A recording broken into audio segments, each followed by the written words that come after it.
am so glad that you are here to help us celebrate the Easter joy this morning. Easter remains the most popular service in the church year.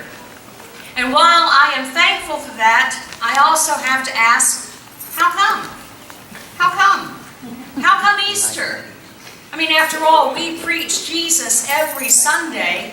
We preach Jesus every day, and we proclaim him as the Messiah. But this is the day, and when it seems that people want to come to church. Why? How come Easter? Is it the music and the flowers? Yeah, they're pretty spectacular, but so's Mother Nature. Look at the show she's putting on right now. So how come Easter? Is it the brunch and the mimosas? Well, having just experienced that, I would have to say that comes real close. But truth be told, you can go down to Edgar's Grill and you can have the same thing. So how come Easter? Is it the Easter egg hunt? Yes. And all the candy that you can devour, double yes. But you know, you can do that at home. You can do that at home. So how come Easter? How come be here this morning? I think the reason so many of us come to church this day of all days, is that we want to know if the story is true. Because we want it to be true. We want to know that death does not have the final word. We want to know that love ultimately triumphs evil. We want to know Jesus. So we come as a gathered community. And in this gathered community, we come to hear the story again, and we come to hear from eyewitnesses. Now, I stand in a long line of women and men who are here to say, oh, my beloved, everything you have heard about Jesus is true. He is the Son of God. He is the risen one. And he is the one who can change lives right now. Right now. And I can understand if you're a skeptic, I get that. We live in a world where so much is marked as fake news. We don't trust news to be news, much less good news. And I get that. Even as I was sitting down to write this homily and letting God wrangle with me, I was literally getting calls or texts about people we love who are grieving or hurting or injured. I had to put out a prayer chain that included the names of far too many people who are now under hospice care or Alzheimer's care. A fellow priest, the Reverend Chris Garetta of Dallas, puts it this way. He said, the world can feel scary and dangerous. The world tells us that might makes right. The world tells us that putting others down is the only way to get what we want. But the way of the world is not working. The way of the world is not working. The way the world has structured itself is not working. Today we get a glimpse into a divine opportunity, the opportunity of Christ. And with Christ, with this amazing, amazing story of resurrection, you and I can actually live. So I get it. I get it if you're a skeptic. But I also get why you're here. Because you want to know if this is really true.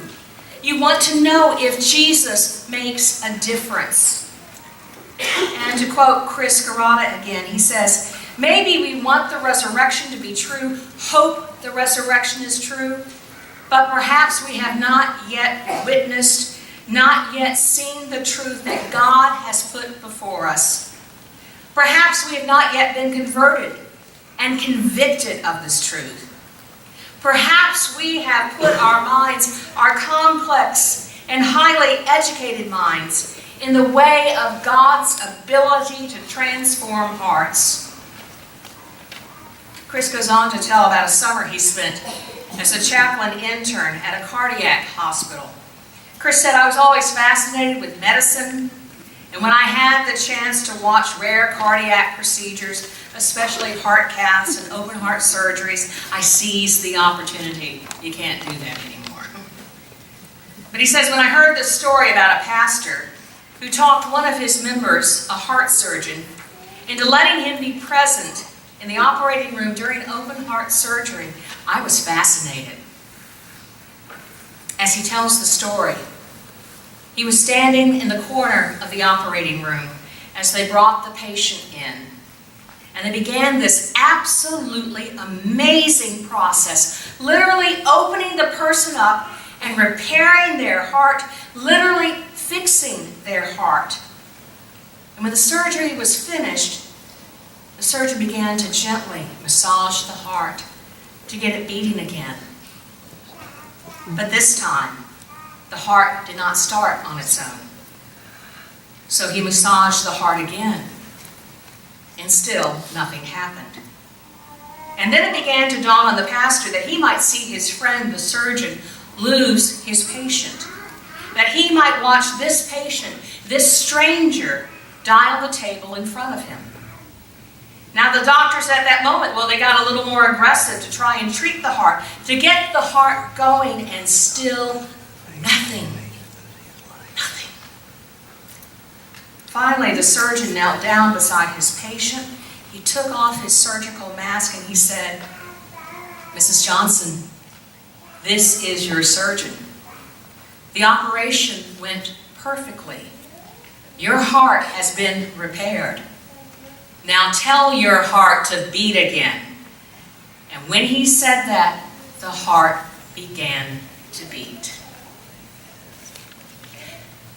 There are so many people who've experienced so much brokenness to their heart. And even though God has covered us up with His grace, sometimes we have to tell our own hearts to beat again, to love again, to hope again.